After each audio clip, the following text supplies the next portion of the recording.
Buenos días a todos, chicos. Eh, Mi nombre es Rafael Quiroga. Como de pronto ustedes ya lo saben, soy estudiante de Ingeniería Mecánica de último nivel y soy el que los acompaña en las tutorías de física junto con mi compañero Jonathan. Les recuerdo que para el día de hoy, viernes, la metodología a seguir en cuanto a las tutorías es realizar un rápido resumen de todo lo que vimos durante la semana, ¿sí? Entonces recuerden que podemos estar lunes, martes, miércoles o jueves. Dependiendo de cada sede, vamos a tener un día en cada una de ellas.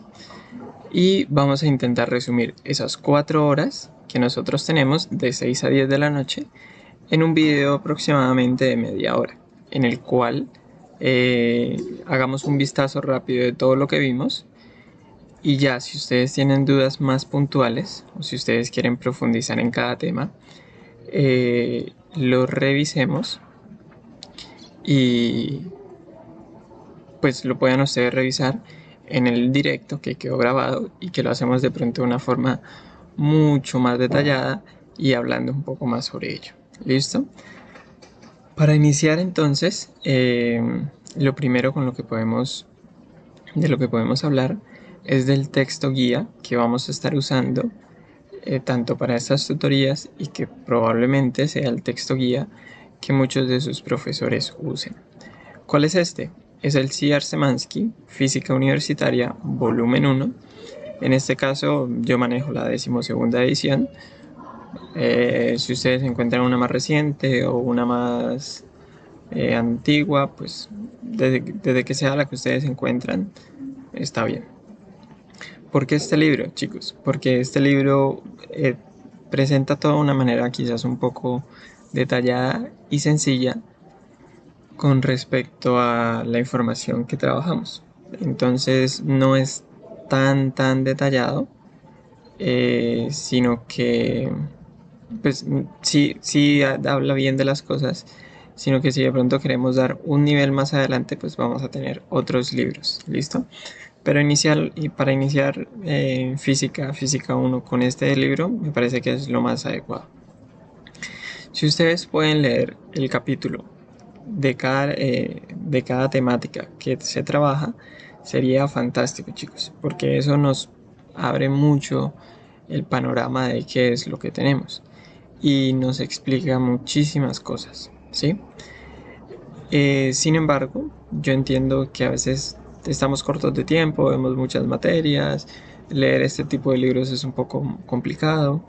Entonces, lo que yo les recomiendo es que mientras ustedes tengan el libro, pues lo revisen y revisemos estas partes que nos dicen cuidado, ¿sí? Estas partecitas que nos mencionan cuidado siempre son eh, unos pequeños párrafos en los que nos explican cosas en las que usualmente solemos confundirnos. Entonces, tenerlo claro es, es una ventaja grandísima, ¿sí? Y de esta forma, pues podemos aprovechar esto. Y como les digo, son pequeños párrafos que ustedes lo van a encontrar, de pronto 4 o 5 párrafitos dentro del desarrollo del capítulo. Y en adicional a eso, también podemos revisar el resumen que se encuentra a finalizar cada capítulo. En este nos dan una breve explicación de cada tema, las ecuaciones, que cuidado no son todas, muchas de ellas están dentro del capítulo y porque si no el resumen de fórmulas sería grandísimo. Entonces las principales fórmulas están acá, ¿sí? Y un pequeño esquema que nos ayudan a entender un poco, acompañado del texto, de qué es lo que trata. ¿Listo? Entonces, si ustedes están muy cortos del tiempo, en una semana tienen parcial, en 5 días, mañana tienen parcial, entonces intenten por lo menos leer el resumen que les dará unas ideas eh, generales de la temática y que es importante saberlas. ¿Listo? Nosotros empezamos con un resumen de lo que fue el primer corte.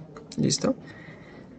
Para no hablar del movimiento del movimiento en caída libre, del movimiento uniforme, uniformemente acelerado, vamos a trabajar todo como un movimiento parabólico, ya que, así como lo vemos acá, una partícula que describe un movimiento parabólico, si yo miro solamente el movimiento en Y, ¿yo qué tengo? Tengo una partícula que sube y luego baja, ¿sí? Entonces es lo mismo que yo tuviese un movimiento en caída libre, ¿listo? Y acá me lo explican. Si yo lo miro de la manera vertical, el proyectil sale con una velocidad, tiene una aceleración negativa en Y, producto de la gravedad, por lo tanto la velocidad va disminuyendo hasta un punto en donde es altura máxima, velocidad en Y igual a 0, y a partir de ahí su velocidad empieza a disminuir y la partícula empieza a caer, ¿sí? Y en el movimiento en X, normalmente es un movimiento con velocidad constante y sin aceleración. ¿Por qué? Porque nosotros estamos despreciando los términos de la fricción con el aire, de la aerodinámica de la partícula, pero lo importante es entender bien el concepto del movimiento. ¿Listo? Ya que si nosotros enlazamos ambos puntos, por ejemplo este punto inicial con este punto inicial, vamos a tener este punto 2 con este punto 2, ¿sí? Y así sucesivamente, vamos a poder describir el movimiento parabólico. Ambos movimientos, ¿cómo están unidos? Están unidos en tiempos iguales, ¿sí? Que acá me lo dice. Bueno, que acá en las ecuaciones yo sé que siempre estoy trabajando al mismo tiempo. ¿Por qué? Porque la partícula se mueve tanto en Y como en X en un mismo intervalo de tiempo. Y eso es lo que me permite unir el movimiento en Y y el movimiento en X, que parecerían que fuesen separados. Si yo los uno a través del tiempo, tengo movimiento parabólico. ¿Listo? ¿Qué cosas tiene el movimiento parabólico? Que normalmente tiene un punto de altura máxima, ¿sí? Que usualmente se lanza con un ángulo. A veces no, porque puede ser que yo lo lance desde una altura y igualmente me describe un movimiento parabólico, que dependiendo de ese ángulo voy a encontrar una altura máxima, una distancia máxima y una altura máxima, pero que ya son fórmulas más específicas y que ahondar en ello sería explicar cada uno de los casos puntuales del movimiento parabólico y pues ese no es el caso. Entonces, cuando empezamos a hacer el análisis, y acá entro a recordarles algo, chicos, algo fundamental en la física es dividir todos los ejercicios en dos. Que no es que el primero será siempre el análisis y para ello debemos tener un conocimiento teórico y práctico. ¿Teórico para qué? Para conocer cuáles son los fenómenos físicos que pueden ocurrir. Y práctico para saber cómo involucrar ese fenómeno físico en el ejercicio que me plantea. Y segundo, una vez yo ya tengo mis ecuaciones, lo único que tengo es que resolverlas. ¿Listo? Y eso, pues también debo tener un conocimiento teórico, pero eso se basa en el álgebra lineal, en la solución de sistemas de ecuaciones, que eso ya lo vimos. Y en la práctica para saber truquitos de cómo despejo esto, primero reemplazo, todas esas cositas, ¿listo? Entonces, cuando queremos analizar cada movimiento, nosotros tenemos estas ecuaciones que son las más generales, ¿sí? El movimiento final, bueno, la posición final es igual a la inicial más la velocidad inicial por el tiempo más un medio de la aceleración por el tiempo al cuadrado. La velocidad final es igual a la velocidad inicial más la aceleración por el tiempo y la velocidad final al cuadrado es igual a la velocidad inicial al cuadrado más 2 veces la aceleración por el desplazamiento.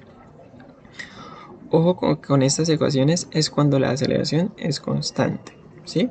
Si a mí me dan que la aceleración depende de una función del tiempo, entonces lo que voy a tener es que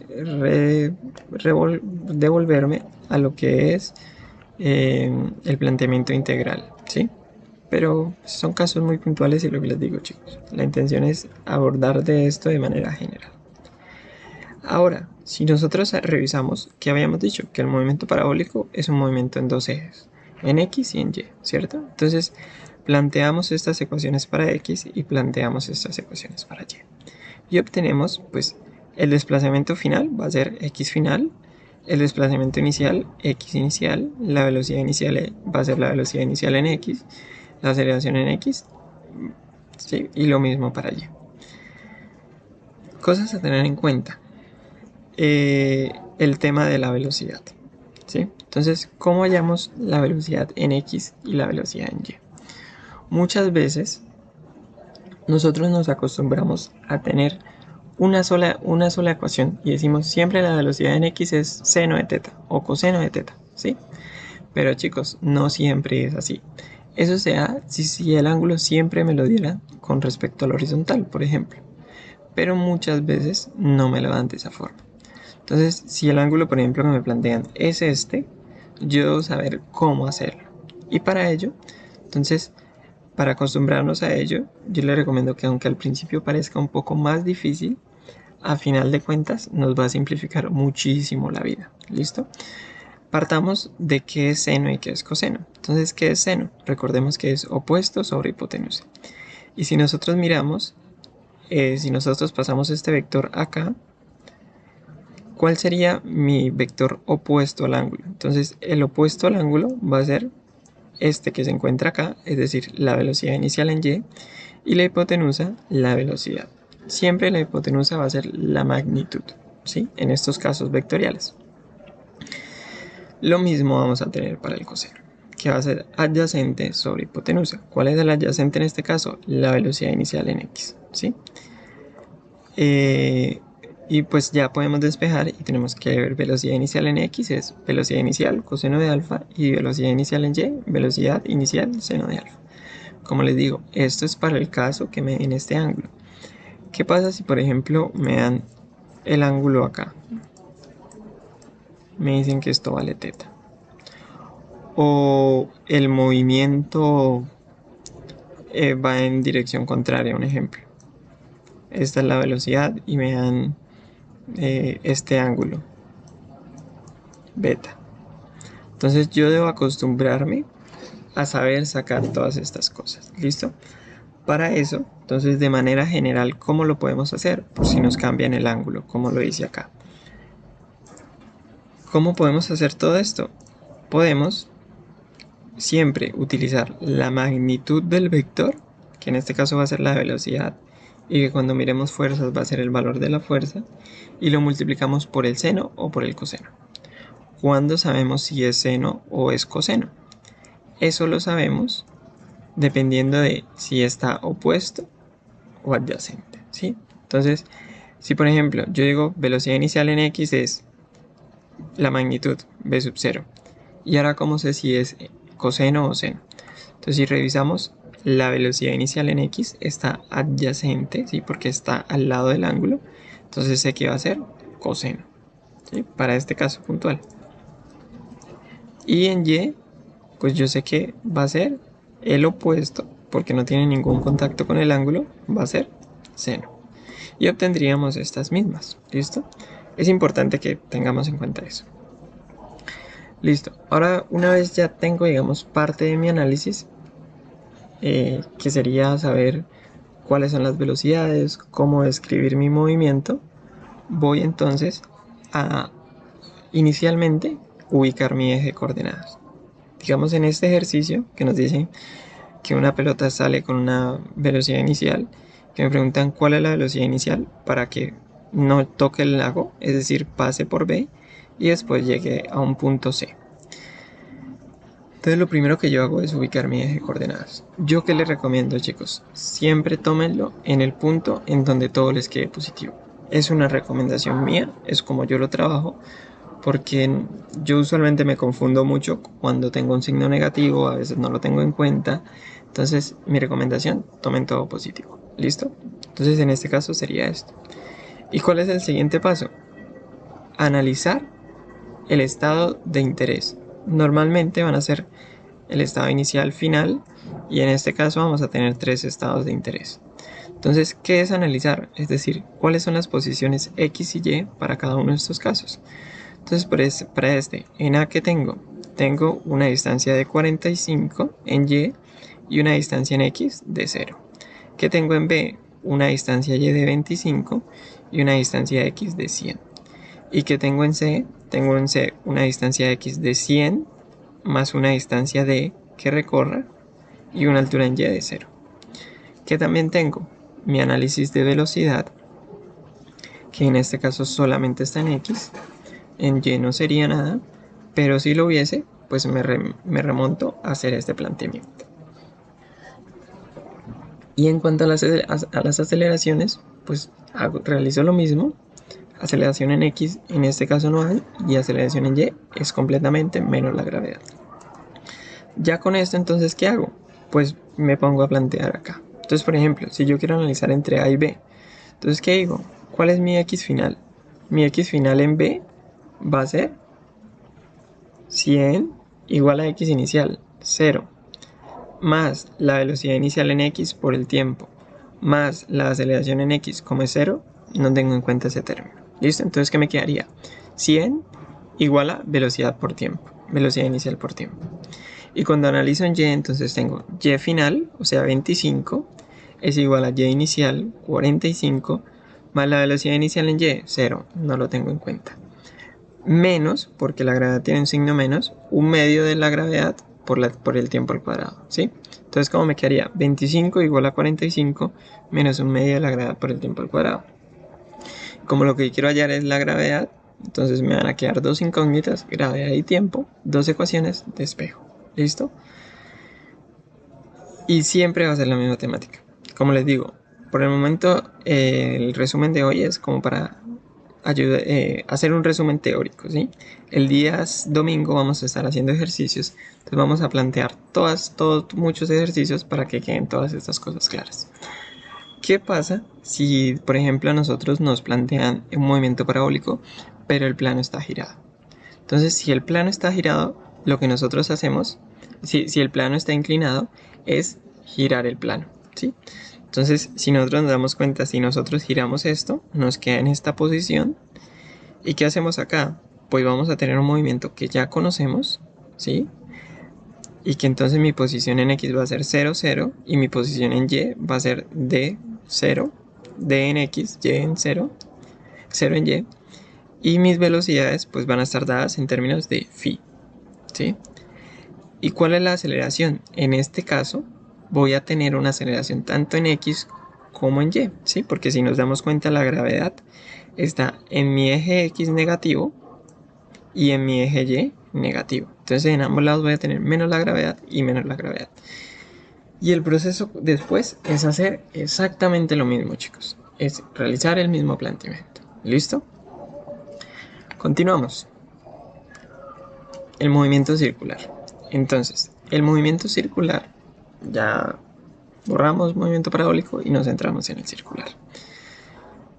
El movimiento circular es cuando una partícula, como su nombre lo indica, describe una trayectoria que tiene un círculo.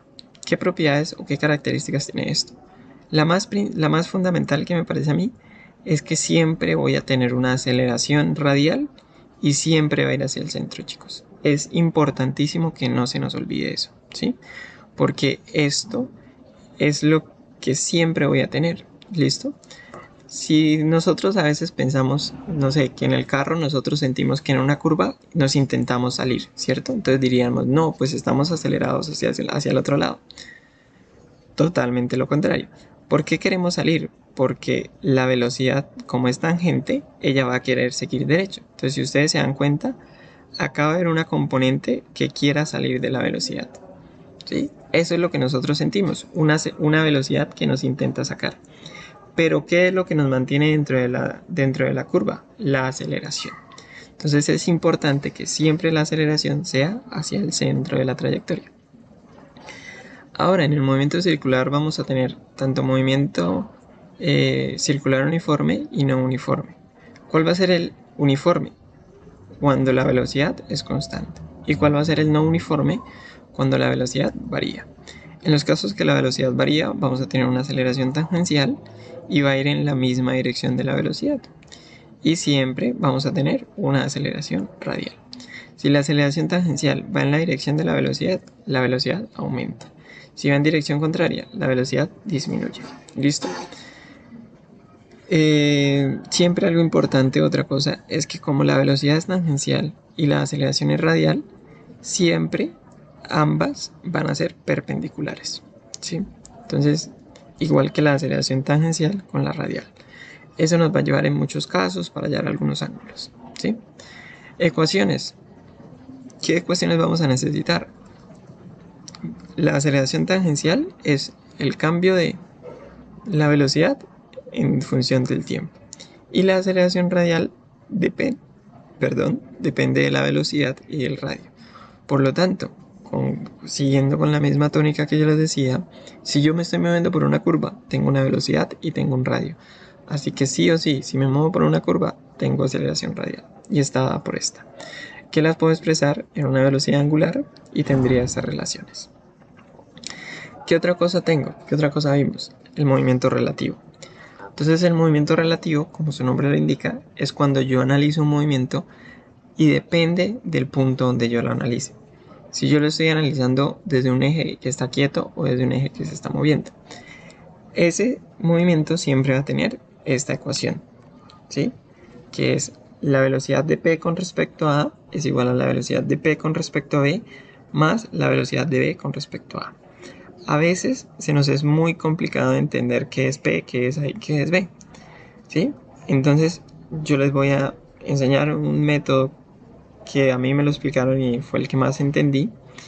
En este caso vamos a tener en cuenta que para nuestro caso A va a ser el ciclista y lo vamos a expresar así. Entonces, ¿qué nos muestra este ejercicio? Que la mujer se mueve 1 metro por segundo dentro del tren, o sea que su movimiento es relativo al tren, y que el tren se está moviendo a 3 metros por segundo, digamos, en dirección para abajo, ¿sí? ¿Relativo a qué? A la Tierra. La Tierra, que la podríamos llamar como el ciclista, ya que el ciclista esté quieto. Entonces, ¿cuál es el modelo que yo les planteo? Es, para hacer esto, deduzcamos este triángulo de velocidades. ¿Y cómo lo podemos deducir?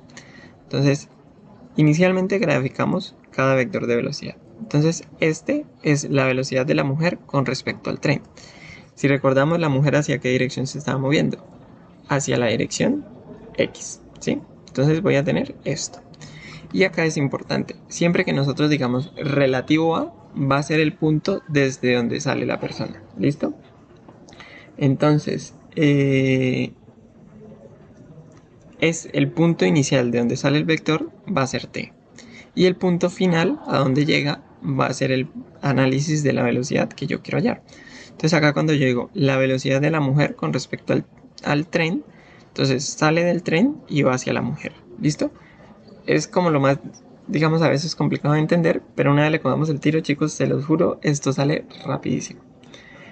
¿Qué otra cosa tenemos? Entonces, esa ya sería la de la mujer. Ahora, cuando analicemos la del tren, pues entonces vamos a tener la velocidad del tren con respecto al ciclista, ¿cierto? Y lo vamos a plantear así. Sale el ciclista, porque es con respecto al ciclista, y llega hacia mi punto de tren. ¿Listo? Luego, ¿qué hacemos? Juntamos los puntos. ¿Cuáles son los puntos comunes en este caso? Los puntos de tren. Entonces, ¿qué hice? Coloqué este y lo coloqué acá. Y es lo que vemos, ¿sí? Si se dan cuenta, no le cambié nada. Y completamos con el vector que necesito. Siguiendo la misma temática, entonces si yo trazo este vector azul, ¿qué va a hacer? Va a ser desde dónde parto, desde el ciclista. ¿Y hacia dónde voy? Hacia la mujer. Entonces, ¿qué sería? La velocidad de la mujer con respecto al ciclista. Y que digamos sería lo que me preguntan, ¿sí? La velocidad de P con respecto a, en este caso, mujer respecto a ciclista. Pero si me preguntaran, la mujer, ¿con qué velocidad va el ciclista según la mujer? Entonces yo necesitaría la velocidad del ciclista con respecto a la mujer. Y aunque el ciclista esté quieto, nosotros revisamos que la mujer asume que ella está quieta y que el ciclista es el que se mueve, ¿sí? Y acá es algo importante porque tenemos uno de los planteamientos del movimiento relativo y es que la velocidad de A con respecto a B es menos la de B, la velocidad de B con respecto a A, ¿sí? Y nosotros nos damos cuenta, este vector va en esta dirección con una magnitud y si yo invierto el movimiento relativo voy a tener una inversión un cambio en el vector, ¿sí? Y luego, ¿qué hago? Para obtener la ecuación final, lo que hago es completar. ¿Cómo completo? Si ustedes recuerdan, cuando nosotros mirábamos en álgebra, teníamos un triángulo que era y nosotros decíamos A más B, entonces era vector, ubicaba cabeza con cola y sumaba, ¿cierto? Es decir, estos dos vectores se están sumando y este es mi vector resultante. Entonces, ¿qué obtengo? La velocidad del tren con respecto al ciclista más la velocidad de la mujer con respecto al tren, igual a qué? Al vector que me completa. ¿Y cuál es el vector que me completa? El que me sale desde el punto donde yo inicié, en este caso ciclista, y va hasta el punto donde yo finalicé, en este caso mujer. ¿Listo? Y luego entonces nos quedaría esta ecuación. ¿Qué pasa si lo que nos preguntan es esto? Pues entonces los vectores que se me suman ya no serían estos dos, sino serían estos dos. Entonces tendríamos la velocidad de la mujer con respecto al tren más la velocidad del ciclista con respecto a la mujer. Y eso sería igual a la velocidad del tren con respecto al ciclista. Si yo quiero hallar esta, pues este término que está sumando pasa a restar y espejo. Algo importante acá, chicos, que de pronto obvié colocarlo, y es que todos estos son vectoriales. Es decir, que cuando yo realice mi análisis, yo debo tener en cuenta cuáles son las velocidades que están en I y sumo todas las componentes en I, y cuáles son las componentes en J y sumo todas las componentes en J. ¿Listo? Entonces, es importante todo esto, y desde mi punto de vista es un método mucho más sencillo y que podemos llegar a revisar de una manera rápida. ¿Listo? ¿Qué otra cosa, chicos? Revisamos en el directo lo que es una fuerza.